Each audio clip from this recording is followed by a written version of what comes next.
Welcome, everybody, to Blerdlines News. I am your co-host, Cam. Along with me is... That's ready to teach, listen, learn, do all that stuff. And we're coming in real quick to drop in kind of a latest news. We're going to be starting to do these segments where, a lot of stuff happens in between shows and we wanted to address it or just cover it or just talk about it because, it's interesting. We thought it was interesting. We're already talking about it in our group chats already. So we might as well talk about it on the pod and release it to y'all. So, A lot of chatter. A lot of chatter. We already know the acolyte chatter. That's a whole situation, but we'll get into that more in a longer pod. But the part that we will talk about is, Amandla dropped a music single that people are taking as a diss record, which is hilarious because an actor making a diss record about her own show doesn't really make sense. And so the amount of press it's getting from a news situation is kind of hilarious because I'm like, wait, do I have to listen to this? And so I have not listened to it, but thankfully D has, and he's gonna let you know what it actually is. So break it down for me, D. Let me know what's going on. Yeah, and what's funny is that you sent me the video where this one of those nerdy guys in front of a mic has to kind of pick apart certain lines and talk about them, and his main focus was like her accusing the Star Wars fandom indirectly of being racist because they're using woke, and we'll get back to woke in a second. But Amandla Stenberg released this actually on Juneteenth this year, and she posted it on her Instagram, and I would assume that she posted it shared it across her social media pages. But I'll just read the post. She says, "Happy Juneteenth, and to those who are flooding me with intolerable racism, since it took me 72 hours on my laptop to make this song and video, you got 72 hours to respond. And I expect choreo." Exclamation point. So she directed, shot, and edited this entire thing herself. Oh, shit. Yeah. So it's kind of, when I first saw it, and I saw the whole, the guy posted it and he was kind of breaking it down. I said, let me go and listen to this so-called diss record that she put out against the Star Wars fans. And so I did that. I listened to the record, I watched the video, and I found it fascinating. I found it incredibly interesting. I don't know if the song is called Discourse, but it opens with a big graphic text that says Discourse.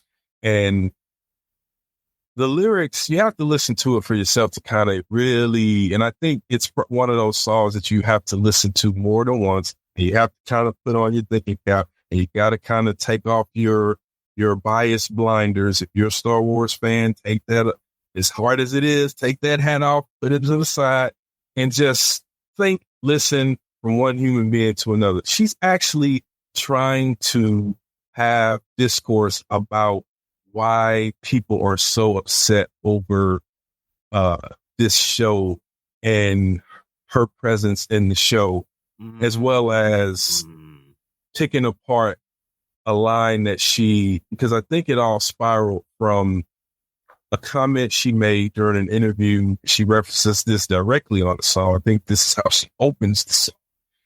A comment that she made in an interview with Trevor Noah, where she says that her goal is to, and she was a teenager, her goal was to make white people cry or see white tears. Oh, yeah, that's right. I forgot about that quote. That was a good quote, actually. It was a good quote. And you know what? It's also one of those things that people, and she, again, breaks down her song, rips out of context, and then weaponizes against her. And that's exactly what happened. In the same way that woke has been perverted and weaponized politically against, to say that, to use as a kind of dog whistle, or the things that they don't want to see or hear.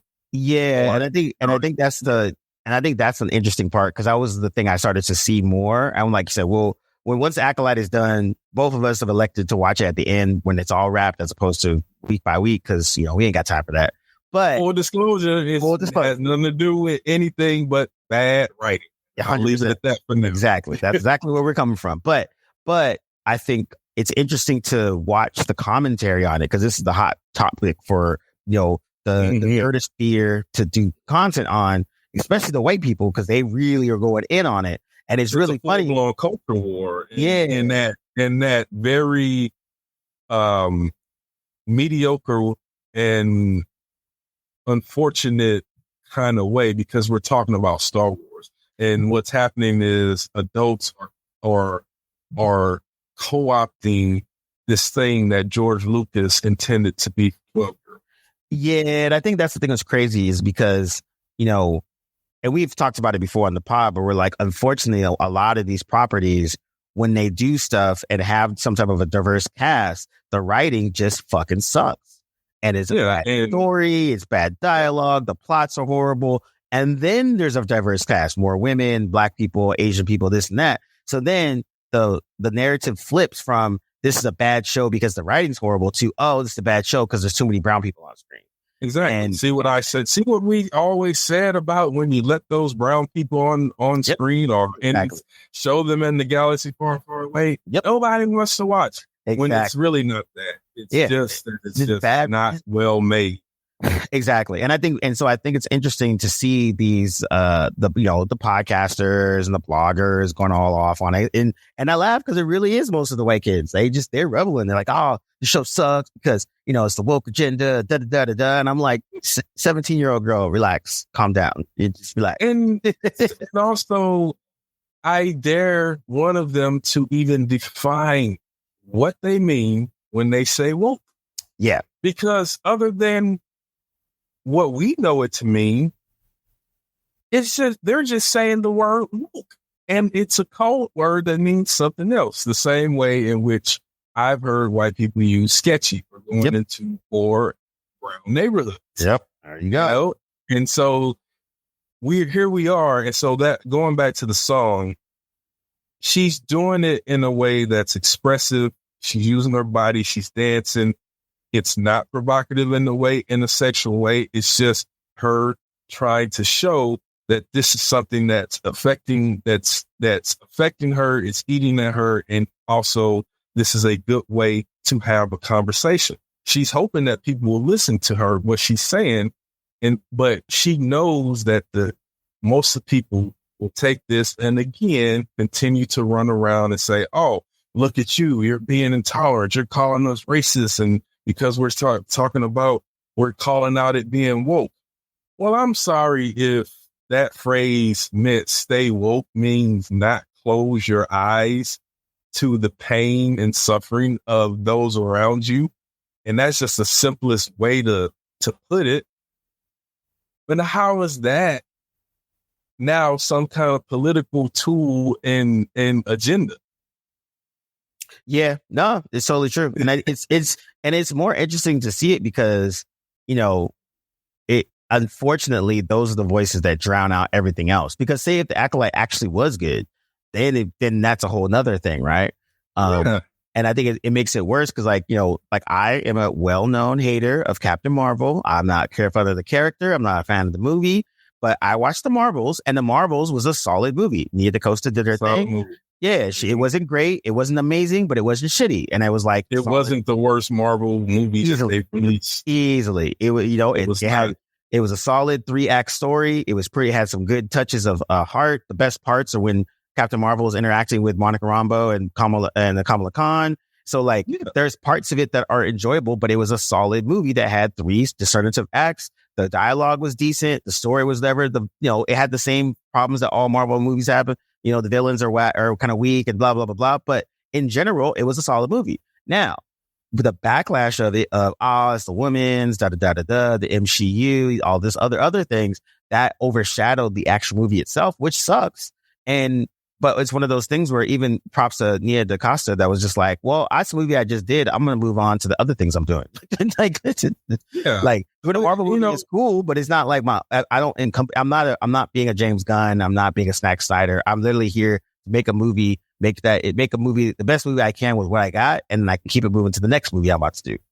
And technically she did. And that's the thing. She's also tethered to a 20-year franchise that has completely routed itself from one movie to the next in terms of like linked arm in arm. So it's hard when you look at it, and that's the big problem they have, which is why I said, they need to reset the story. How can you differentiate one movie from the next? Because it's all kind of playing in that same lane. She knew that was one for the meal. Yep. But 100%. Now, again, going back to the diversity thing and to the point of the song, we're in this cultural battle about, what's woke and what's not. And again, it's not really saying much about what's actually the problem with all these Star Wars films. And the problem, and I think it was Eric Klein in the Forbes article that you sent, where I think where he said there's a disturbance in the Forbes. Maybe it's time that we kind of take a step back and reevaluate this thing, because it isn't the diversity, it isn't the change, it's not necessarily the creative choices, it is the execution. Yeah, and I think that's the part that it's going to be interesting to see how it all plays out, once it's done and all that kind of stuff. And, Marvel's going through a little rejiggering. Star Wars is starting to go through their own little rejiggering, and we'll see how it goes. But at the end of the day, I hope it's more about just getting back to just telling good stories, right? And I think the part that messes up a lot is when, that emphasis is on the diversity as opposed to just telling stories. Like I watched My Dad is a Bounty Hunter on Netflix, is a CG show around a black family. The dad is an intergalactic bounty hunter. His two kids stow away into his car, which turns into a spaceship, and there's a whole adventure. But it was cool because it was literally a story about a family in space that happened to be black. So when they were black, they have nuances in black culture that carried over, but it didn't hinge on the fact that they're black. It was about a family and all that, and it was dope. And so they made a season 2 that centered around the mom, which was awesome. And so, but they just made a good story that was about a family, and then the family was black. And I was like, this is dope. Again, it's not about, it wasn't about race, but the race definitely helped play a factor into the characters and in the story. So then, as it always does, it adds 100%. It adds to the layer of relatability and believability. It's not, as you pointed out, it shouldn't be the thing that defines, unless it's very idiosyncratic in that way. Yes. It's a film that's about a specific culture and about a specific ethnic group. And yes, you lean on showing those things that specifically speak to that zeitgeist or that aesthetic. But if it's not, if it's reaching to be a movie, a story about a family in space that happens to be black, and you treat it that way, all these stories will come off the same. Because again, that acolyte has nothing to do with the main actor, Amandla Stenberg's personal politics or whatever. It's just, she just happens to be a character an actor who's playing twins, who just happen to be brown in a fictional universe that doesn't have any kind of connection to our world. It should be seen in that way. Yeah, exactly. And I think that's the unfortunate, but it is interesting because even a comment from one of the homies, he actually stated he's a minority as well, but he was like, yeah, he's like, I watched the first 2 episodes. He's like, and it felt odd because because of the lack of white people. And I laughed because, like, well, there you go, right? That's on some white supremacy shit that we our default is white folks in space. So when we see not white folks in space, we're like, well, this is weird. Yeah, I mean, you have to, you have to train yourself to think differently in that regard. Because, I will be honest, that did not occur to me. What occurred to me first was two things. This looks very small. Yes. This doesn't look like the scale of Star Wars. This production looks very cheap and small. That was my first thought. The second thought was they've never written a serialized story or something in that regard to set up a story with stakes that play out or resolve to an epic conclusion. Yeah, and it's we could go deeper into a review, but to bring it back again to Amandla, I don't know what was going through her that made her feel she needed to do this. I don't think she needed to do it, but at the same time, I'm not going to criticize her for doing it because I think she's, fortune favors the bold, and there is a thing where people like her feel like they're being bullied for no reason at all should be allowed to speak up. And I commend her because she did put herself out there. And I see she wrote, directed, she did this thing. She had help, obviously, but to put it together and then put herself out there and to call it discourse, which is, again, you listen to it, it does create a certain discourse and a new understanding, and tries to put it out there that this use of woke in this political way is a perversion of how Black people see or understand the phrase "stay woke." Yeah, and it's sad because the white folks that use it don't care about that at all. Like, doesn't even register in how they use it and how they use it as a dog whistle and all that. Now, to at least talk about something positive. But we got some positive stuff. The homie James Gunn, he has announced that his Green Lantern show that he pitched a while back is officially greenlit. It's going to center around Hal Jordan and Jon Stewart. And so the two best Lanterns. And Hal Jordan's not my favorite, but in terms of story, yes, you're right. Yeah, John is number one. I just throw Hal in there because he is who he is in the grand scheme of things. 100%. You're right, but yeah, so anyway, I agree with you. But in that respect, I think that's cool because and also around the same time leaked quote unquote leaked pictures of Mr. Terrific and some of the Superman pics. And so it's kind of nice because for the first time in a long time, DC is actually getting some positive press positive hype from the fan base of like, oh, this actually looks kind of cool. And honestly, I think that's a good thing because I think like the Green Lanterns, they're going to call it Lanterns, I guess. They're calling it Lanterns. And for just a little bit more specific info, it's going to be 8 episodes. And I think it's going to be on Max. It said, I'm looking at it here, Chris Mundy. He's going to serve as showrunner, executive producer. His credits include True Detective, Night Country, and Ozark. That's a positive. It says Watchmen, The Leftovers, and Lost leader Damon Lindelof and comic book legend Tom King will serve as executive producers while also co-writing the series with Mundy. So that's actually really good news. Lindelof and Tom King writing episodes. So now we're already starting. We're starting off on good foot, right? Like one, you have the James Gunn, who's the overall architect of what's going on, bringing in people that already have chops from other stuff. And now we get to see what they can do with it. Because again, this DC is the sandbox, and so they know what sandbox they're playing with. And I wasn't the biggest fan of Peacemaker, but it was a solid show in terms of what they were trying to put together. Oh, absolutely. And it was a good testing ground. Exactly. For what they could do with the shared 100%. universe. And so I think basically it's interesting to watch, but all the moves that Gunn are making are all in the right way and it's moving forward. And he has the creative freedom to kind of wiggle around and do the things that he wants to do. And it's interesting because it's literally the stuff that he wanted to do that he's doing now is what he was about to do at Marvel.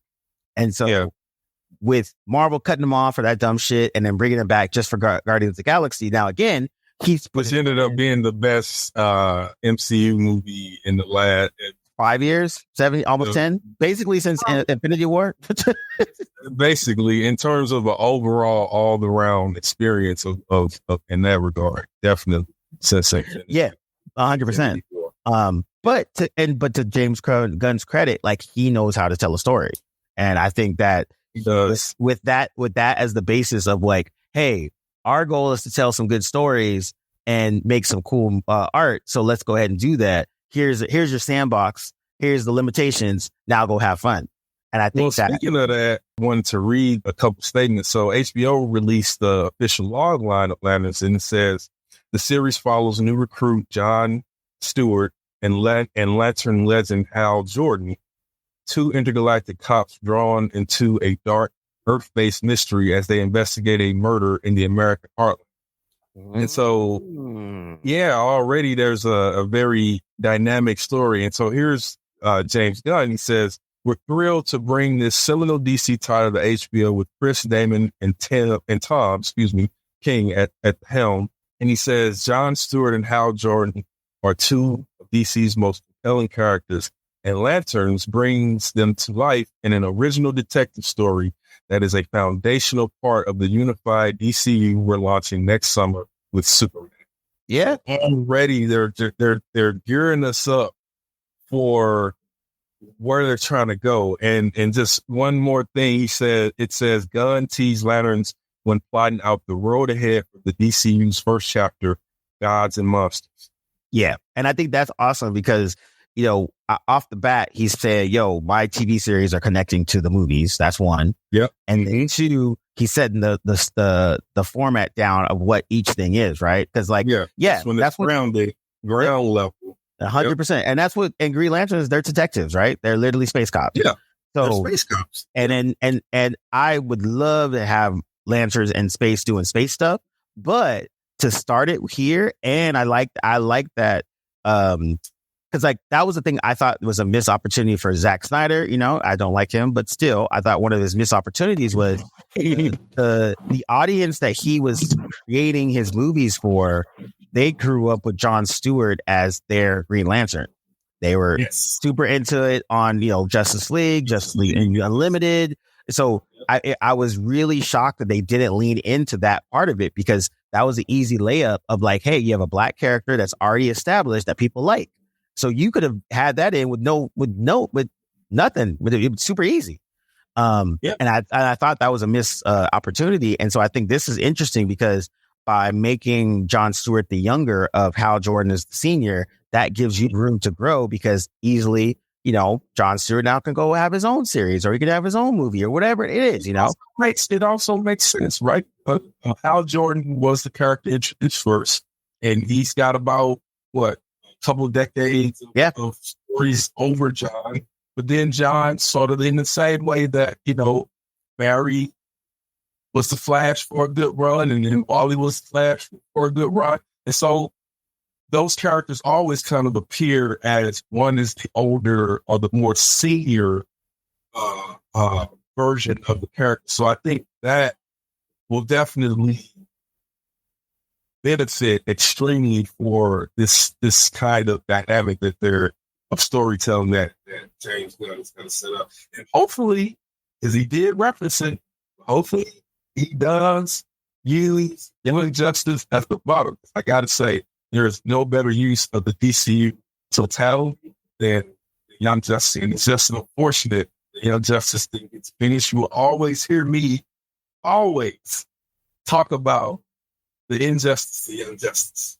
Yeah, definitely true. Definitely true. And I think it'll be interesting to see. And Gunn has a little bit of wiggle room to flesh this out. And I think that he's taking the time to do it. And so not rushing to it, kind of like, hey, we're doing with these two first, then we're going to move with this. But yeah, other than that, I think that it's settled. It's started to sound good. And I think now I'm curious to see how it all like plays out. And then now I'm the other thing that I'm thinking too is, they'll always do their animated stuff. And I think of lately, which is funny because their animated has been slipping a bit. And Prices on 2 Earths. I was very disappointed the first time you see the second. Yeah, that's what I heard too. I didn't watch it. It didn't look. I watched the I think I watched the Supergirl one with the Legion of Superheroes, and that was decent-ish. It wasn't great, but it wasn't horrible. It was like, but yeah, I'm curious to see how all of this shakes out. And then now the other thing I was going to bring up too was, now that these things are starting to roll and we are, the other aspects of like entertainment that's been kind of moving around as well. We wanted to give shout outs to some of the fallen actors that's been that held us down for the last 50, 60 years essentially. We a long time, specifically we're talking about actor Bill Cobbs, who passed away today at the age of 90. And that guy, I was saying to you guys earlier, was probably in most of the films, black or otherwise, that we watched while we were young and while we were kids. I'll never forget his most famous line ever. Brown, your soul is fire in hell. That man said Nino Brown took me soul to hell. You don't know what Nino Brown is? That City, 1991, Mario. Starring Wesley Snipes, starring Ice-T, starring Chris Rock. Let's go. And then also, dearly departed Lance Reddick, he will be Lex Luthor in the next. Is it the next? Is it Justice League movie? No. So it's an animated feature called. Oh no, it's a spinoff series. It's one of DC's little known heroes. It's Kite Man. Hell yeah, an animated spinoff series. It's a spinoff of from Harley Quinn, the character from Harley Quinn. Oh, okay. So he's gonna be the Lex Luthor in that universe, and probably just for this first season. Yeah. That's what I was thinking too. But yeah, and then also, but yeah, it's like again, DC has been they've been doing their thing. I got to give it to them. They've finally been making positive steps as opposed to all the missteps they've been having. So they are. We'll see how long if it carries them, because I think Superman Legacy will be a good film. It will be a good Superman film. We haven't had one of those in a very long time. We have really good depiction of who Kal-El Clark Kent really is. He is a Boy Scout. He is the person with the power of a god who never thinks like a god. Yeah, and that has to be who Kal-El is. If not, it just doesn't work.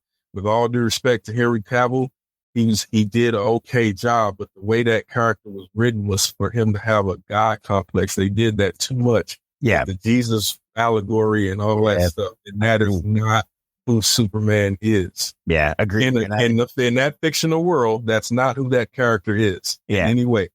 And I agree. I think that was a major. It's unfortunate because Cavill is dope, but yeah, it just like the writing was just. But yeah, we don't. That's a whole nother podcast we can go into. Oh, another one.